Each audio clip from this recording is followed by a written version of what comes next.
name's Shine. I'm first speaker for the opposition, and we're going to be talking about how cities have not changed over the last 100 years.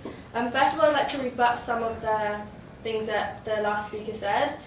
I don't think that medicine is actually relevant to how cities have evolved over 100 years, because it wasn't involved in his definition, that it was size, density and diversity. Also, the transport wasn't really relevant either, so I don't think any of his points were actually right. As first speaker, I'm going to be talking about how the definition they gave, how it still is relevant for cities nowadays, like size, density, diversity.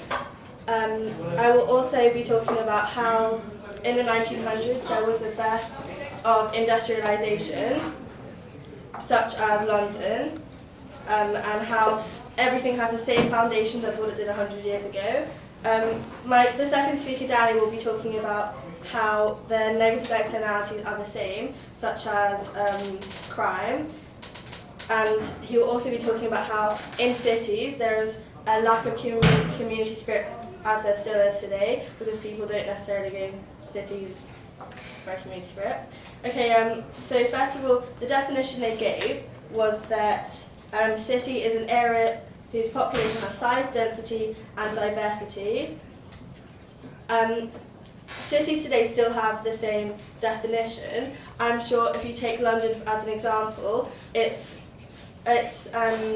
population is about 1 million, which obviously is huge. And there is a huge range of diversity in the city, ranging from all types of nationalities who live in London. So obviously, as you can see from that example, the foundations are the same as they were 100 years ago.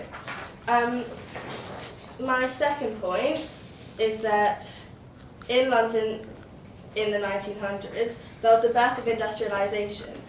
This introduced mechanisation and added coal power, steam, trains, so everyone was more able for transport and for work and to create things.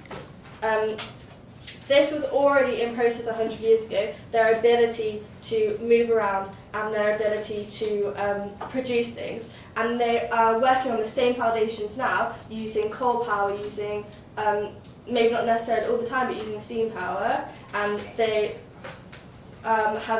even though they have developed and everything is a little bit more modern, they still work on the same foundations.